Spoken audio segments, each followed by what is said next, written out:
십자가의 도가 멸망하는 자들에게는 미련한 것이요 구원을 받는 우리에게는 하나님의 능력이라. 기록된 바 내가 지혜 있는 자들의 지혜를 멸하고 총명한 자들의 총명을 폐하리라 하였으니, 지혜 있는 자가 어디 있느냐? 선비가 어디 있느냐? 이 세대의 변론가가 어디 있느냐? 하나님께서 이 세상의 지혜를 마련하게 하신 것이 아니냐? 하나님의 지혜에 있어서는 이 세상이 자기 지혜로 하나님을 알지 못하므로 하나님께서 전도에 미련한 것으로 믿는 자들을 구원하시기를 기뻐하셨도다. 유대인은 표적을 구하고 헬라인은 지혜를 찾으나 우리는 십자가에 못 박힌 그리스도를 전하니, 유대인에게는 거리끼는 것이요 이방인에게는 미련한 것이로되, 오직 부르심을 받은 자들에게는 유대인이나 헬라인이나 그리스도는 하나님의 능력이요 하나님의 지혜니라. 하나님의 어리석음이 사람보다 지혜롭고 하나님의 약하심이 사람보다 강하니라. 아멘. 또한 오늘 예배에 나오신 모든 또한 줌으로 함께 예배에 참여하고 있는 모든 분들에게 주님이 말씀하시는 은혜가 오늘 있기를 주님의 이름으로 축복합니다. 살아가는 모든 사람들에게는 문제나 어려움이 있는 것처럼 모든 살아있는 교회에는 저마다 가지고 있는 문제와 어려움들이 있습니다. 그런데 오늘 본문에서 보고 있는 고린도 교회는 해도 너무한 복잡한 문제들이 쌓여 있었습니다. 한 목회자는 고린도서를 강해하면서 이게 무슨 교회냐 라며 한탄하기도 했고, 또 어떤 목회자는 농담 반 진담 반, 내가 고린도 교회에 청빙된다면 정말 가고 싶지 않을 것 같다, 이렇게 말할 정도로 고린도 교회에는 문제가 많았습니다. 당시 교회는 네 쪽으로 나뉘어져 분열되어 있었고 심각한 음행의 문제가 있었으며 성도들끼리 세상 법정에 소송을 걸며 싸우고 있었습니다. 또 거룩하지 못한 모습으로 성찬을 하며 무분별하게 은사를 사용하고 있었던 교회, 이렇게 무질서한 교회가 바로 고린도 교회였습니다.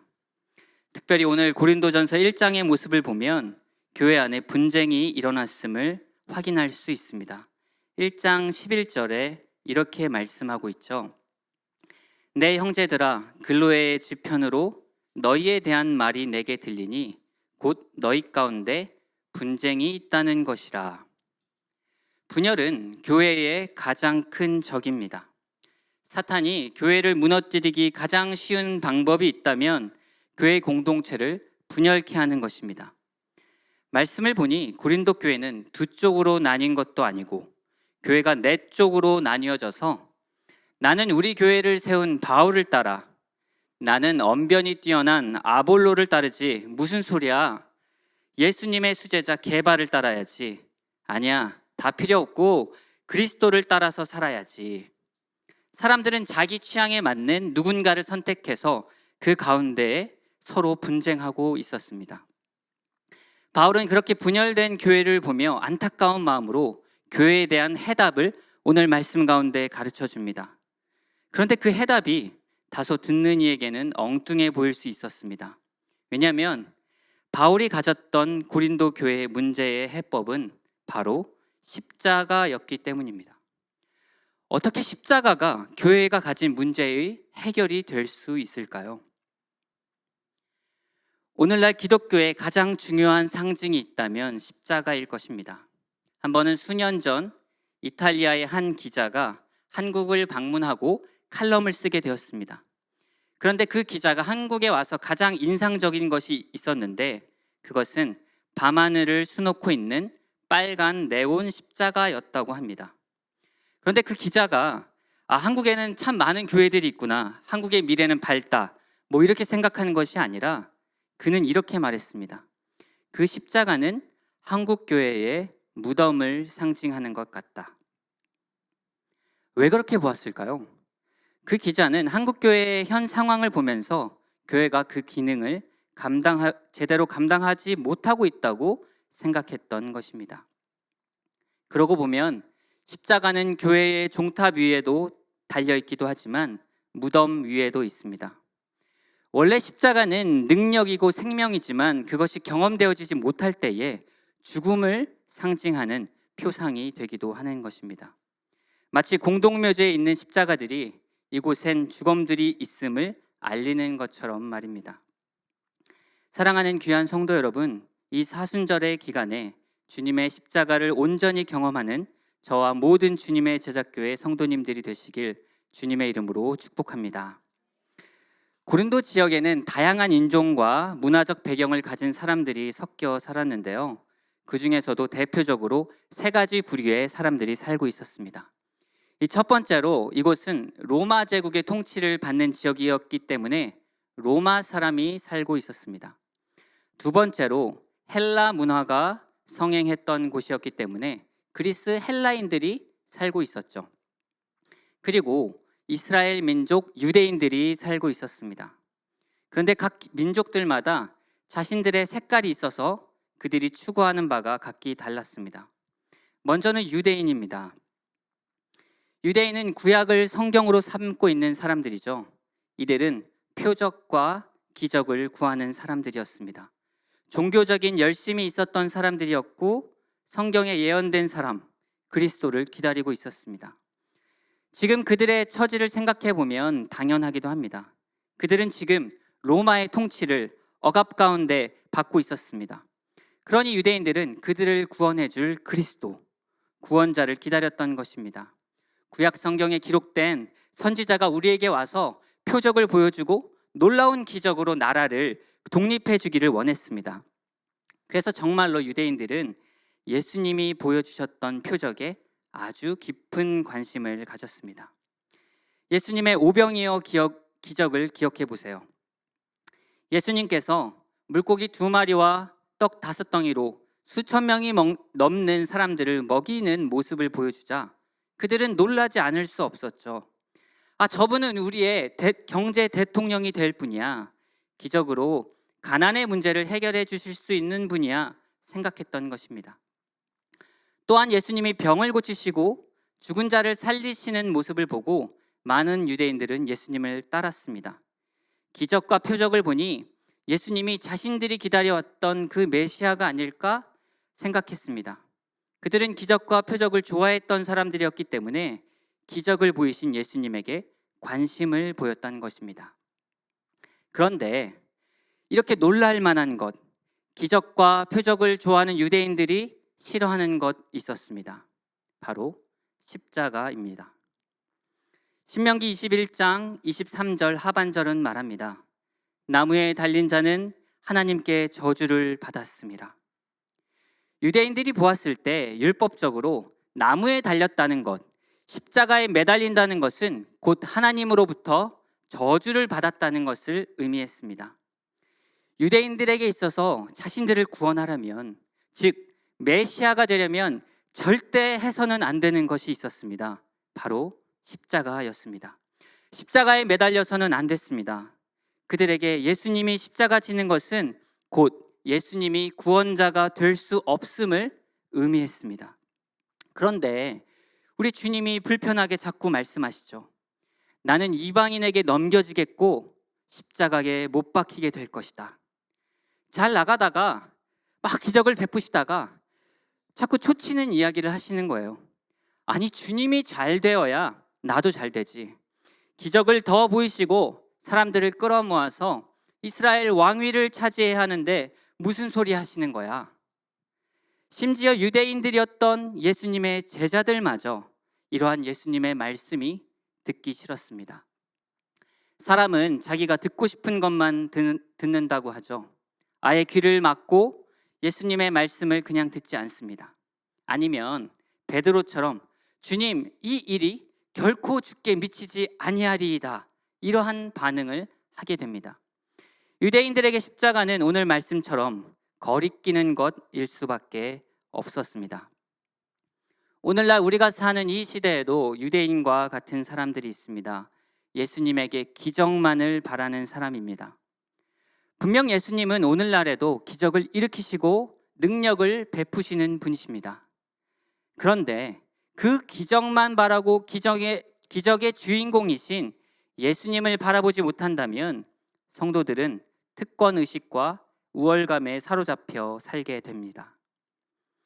예수님을 경배하고 예수님과 인격적인 교제를 통해 또 순종함을 통해 예수님을 닮아 나가기보다는 그저 내가 갖고 있는 내 문제만 해결받고 그저 잘 살기만 바랍니다. 때로 이들은 예수님 당시에 많은 유대인들처럼 종교적 열심도 있습니다. 경건의 모습도 있는 것 같아요. 그런데 문제는 예수님의 십자가는 싫어요. 예수님이 십자가 지신 것까지는 괜찮을 수 있습니다. 그런데 내가 내 십자가 지기는 싫은 것입니다. 주님을 따르는 삶은 부담되고 불편합니다. 그래서 예수님의 고난과 낮은 곳에 있는 십자가의 의미는 생각하고 싶지가 않아요. 그러한 사람이 바로 유대인들과 같은 사람들입니다. 두 번째로 고린도에는 헬라인들이 살고 있었습니다. 당시 철학은 이름만 들으면 알만한 사람들, 소크라테스, 아리스토텔레스, 플라톤을 이으면서 헬라 철학이 굉장한 부흥을 맞았습니다. 헬라 사람들은 생각하기를 지적인 것은 고귀하고 육적인 것은 천하다, 이렇게 생각했습니다. 이들은 이성적으로 머리로 이해되는 것만을 쫓았던 사람들이었습니다. 지금 우리 시대로 말할 것 같으면 과학과 지식, 이성을 쫓는 사람들입니다. 그들은 내 머리로 이해되지 않으면 없거나 아닌 것으로 치부해 버립니다. 하지만 이러한 사고방식에서 큰 오류가 한 가지 있는데, 우리의 이성과 지식은 완벽하지 않다는 것입니다. 우리가 공부를 하면 할수록 깨닫게 되는 것이 있죠. 우리는 공부를 하면 할수록 내가 정말 무지하구나를 깨닫게 됩니다. 오히려 겸손하게 되죠. 실제로 물리학자라고 하는 사람들 중에서 아무도 물리를 머리로 이해할 수 있는 사람이 없다고 합니다. 그런데 사람들 중에 나를 한번 이해시켜봐라, 그러면 내가 믿을게 라고 말하는 사람들은 오히려 교만하기 때문에 참다운 지식과 지혜를 받아들이지 못하게 됩니다. 마치 당시 헬라 사람들처럼 말입니다. 사도행전 17장에 보면 바울이 전도 여행 중에 아덴, 오늘날의 아테네에 방문하게 됩니다.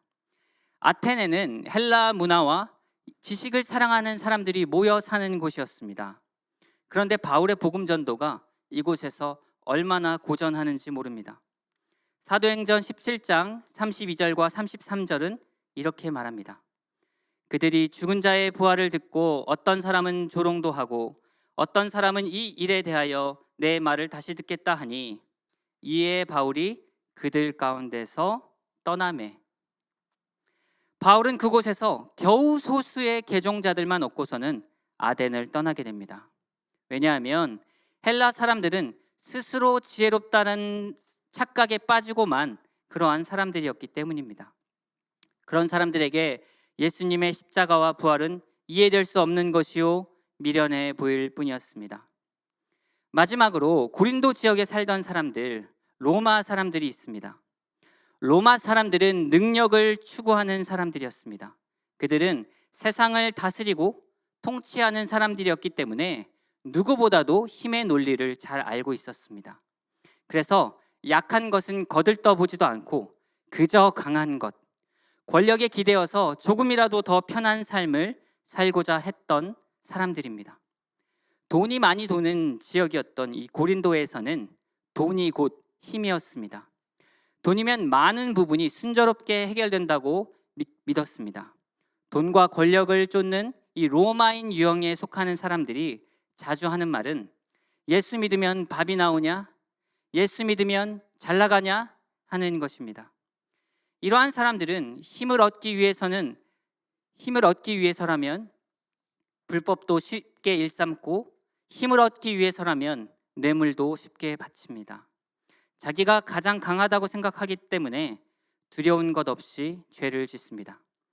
이들은 약한 것은 무시하고 짓밟습니다.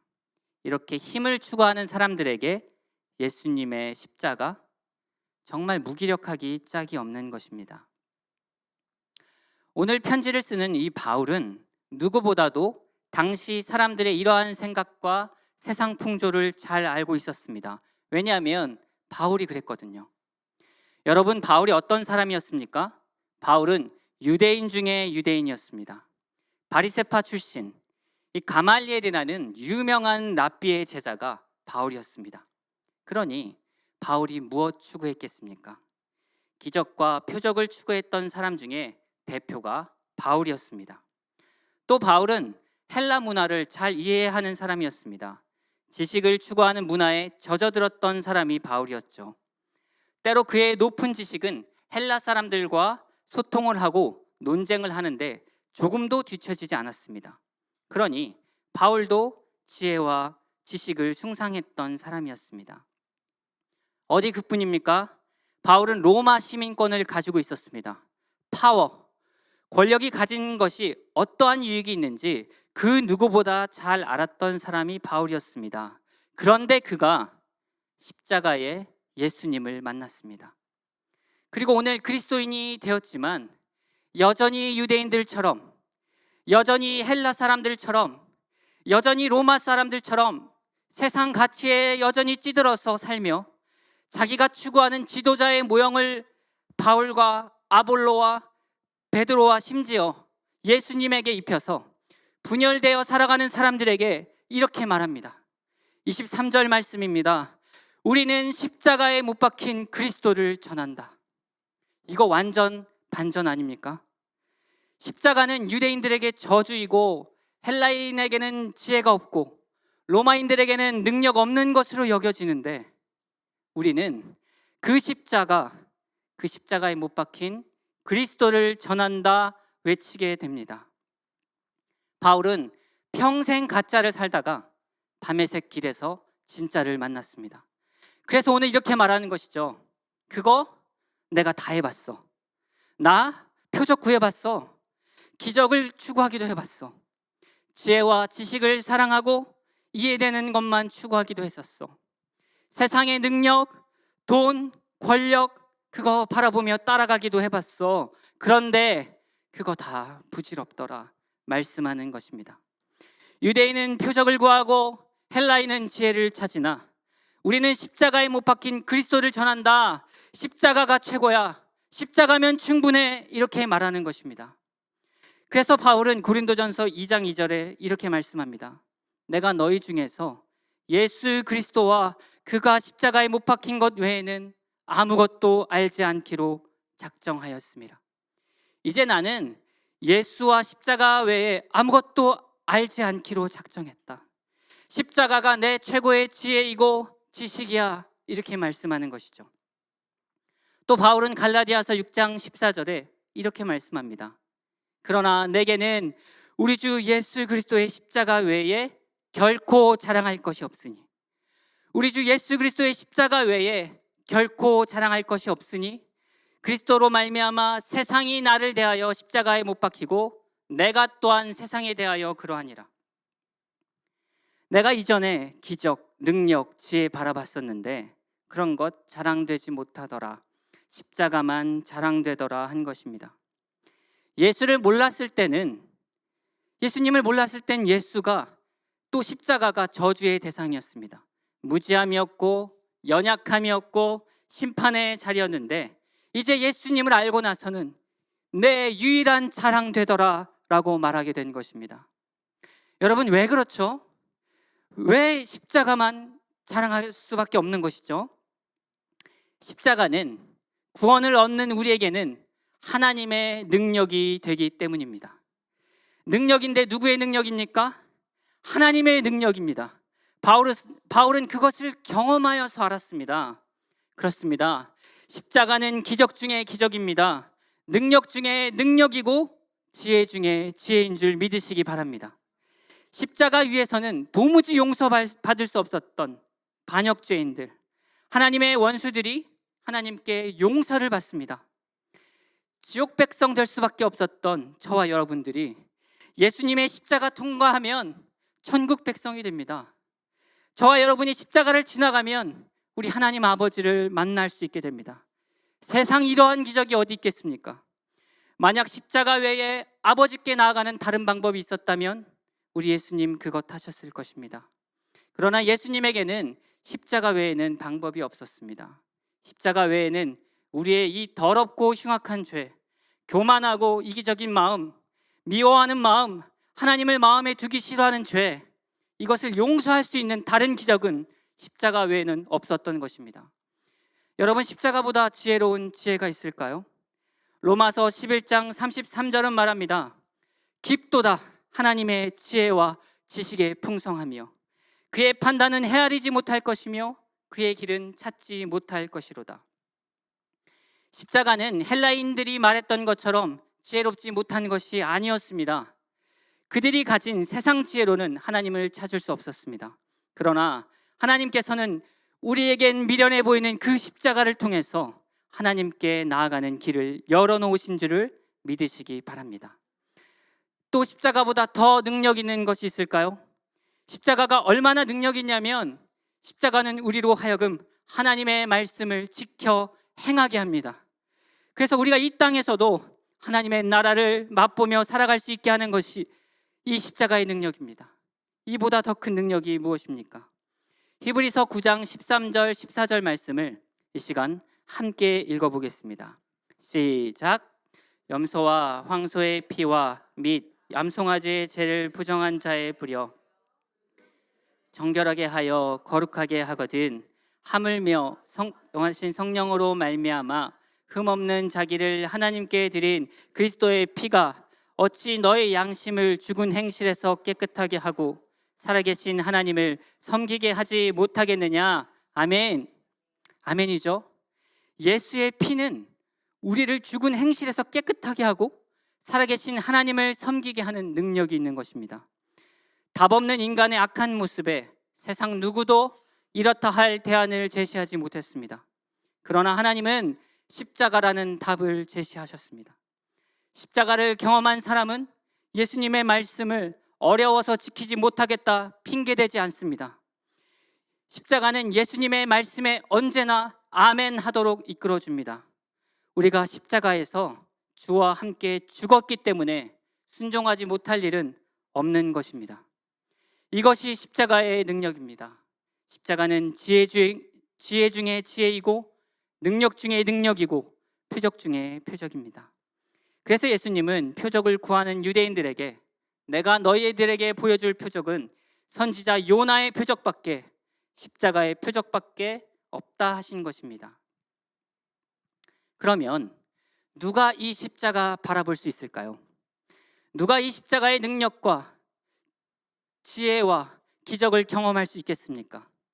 높아진 마음을 가진 사람, 힘과 권력을 추구하는 사람들, 이 땅에서 한번 잘 나가 보려는 사람들, 세상의 처세와 지혜만 쫓아가려는 사람들, 그런 사람들은 결코 십자가 바라볼 수 없습니다. 정말 안타까운 것은 이러한 세상의 가치가 교회 안까지 파고 들어옵니다. 교회에서까지 힘을 추구하고 기적만 바라보고 세상 지혜에 머리 굴려가며 살아가기도 합니다. 아니, 주님이 말씀하셨잖아요. 내가 지혜 있는 자들의 지혜를 멸하고 총명한 자들의 총명을 폐하리라. 세상 지혜와 세상 총명 가지고는 십자가 바라볼 수 없습니다. 그러나 마음이 가난한 사람들, 낮은 곳 바라보는 사람들, 하나님, 나 더 이상 가망 없습니다. 하나님, 나는 지혜도 없습니다. 나에겐 능력도 없습니다. 이렇게 겸손하게 주님 앞에 서는 사람들, 그들은 십자가의 능력을 경험하게 됩니다. 십자가를 바라볼 수 있게 되는 것입니다. 사랑하는 귀한 주님의 제자교회 성도님들이 이 십자가의 능력 경험하는 성도님들 되시기를 주님의 이름으로 축복합니다. 그러므로 우리는 기도해야 합니다. 주님, 낮은 곳 바라보게 해주십시오. 그래서 주님 십자가 만나게 해주십시오. 내 안에 자꾸 높아지려고 하는 마음들, 교만한 마음이 있다면 주님, 나를 낮추시고 겸손하게 해 주옵소서 기도하시기 바랍니다. 그렇게 주님을 따르는 사람들은요, 이제 십자가의 길을 걷게 됩니다. 오늘 말씀에 18절에 십자가의 도라는 단어가 있습니다. 이 원어적 의미로는 십자가의 말씀이라는 뜻인데요, 십자가의 말씀은 곧 우리가 걸어가야 할 길이 됩니다. 그래서 십자가의 도라고 번역해도 무리가 없는 것입니다. 십자가의 도는 위로는 하나님을 사랑하고 옆으로는 이웃을 사랑하는 것입니다. 예수님이 걸어가신 길이 십자가였다면, 그 길로 세상 사랑하는 방법을 보여주셨다면, 예수님을 따르는 우리가 세상을 사랑하는 방법, 우리의 삶의 스타일 또한 십자가가 되어야 합니다. 에베소서 5장 2절 상반절은 말씀합니다. 그리스도께서 너희를 사랑하신 것 같이 너희도 사랑 가운데서 행하라.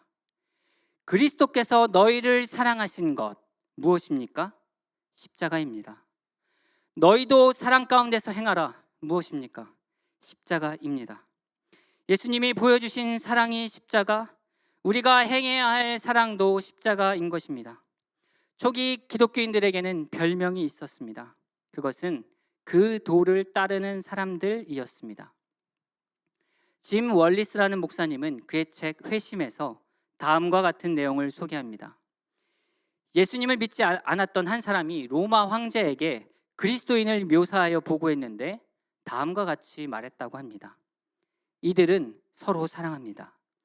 모든 과부를 돕고 자신에게 해를 입힐 수도 있었던 자들의 고아된 자녀들도 돌봅니다. 만일 줄 만한 무언가를 가지고 있기만 하면 이들은 아무것도 없는 자에게 값없이 줍니다. 나그네를 발견하면 이들은 집으로 데리고 옵니다. 마치 나그네가 진짜 형제라도 되듯이 행복해합니다. 이들은 자신을 통상적인 의미에서의 형제가 아니라 대신에 하나님 안에서 성령을 통해 얻은 형제라고 여깁니다. 이렇게 황제에게 그리스도인들을 묘사해서 서신을 보냈습니다. 예수님을 만난 그리스도인들은 세상이 쫓아가는 삶의 지혜, 힘과 권력을 쫓아 살지 않습니다. 그들은 자기를 부인했고 자기 십자가를 지고 손해보며 인내하며 예수님을 쫓아 살았습니다. 세상 사람들이 저와 여러분들을 볼 때에도 이렇게 소개해주면 참 좋겠습니다. 저 주님의 제자 교회 성도들은 뭔가 다르다. 주변에 마음이 힘든 사람, 어려운 이웃을 돕고 서로 사랑하며 산다. 자기만 생각하지 않는다. 그들이 가진 힘으로 낮은 곳으로 가서 세상을 섬긴다. 그들은 언행이 다르다. 쉽게 분을 내지 않는다. 분을 내어도 해가 지기 전에 화해한다. 사랑이 넘치는 사람들이다. 뭐 이런 말을 들으면 얼마나 좋겠습니까? 이렇게 십자가 정신으로 사랑하며 살다가 주님 나라 가면 우리 주님이 얼마나 우리를 칭찬해 주실까요? 귀한 상급 주시지 않겠습니까? 험한 십자가 통과하면 영광스러운 부활의 능력 경험하게 될 줄로 믿습니다. 주님은 오늘 우리의 이름을 부르면서 십자가의 자리로 초대하십니다. 사랑하는 아들아, 사랑하는 딸아, 이 매력 없어 보이는 십자가, 거친 십자가, 이 길을 같이 가볼래? 나를 따라올래? 주님 물어보십니다. 여러분 뭐라고 대답하시겠습니까? 주님의 부르심 앞에 아멘하며 십자가의 길을 따르는 저와 모든 성도님들이 되시기를 주님의 이름으로 축복합니다. 아멘.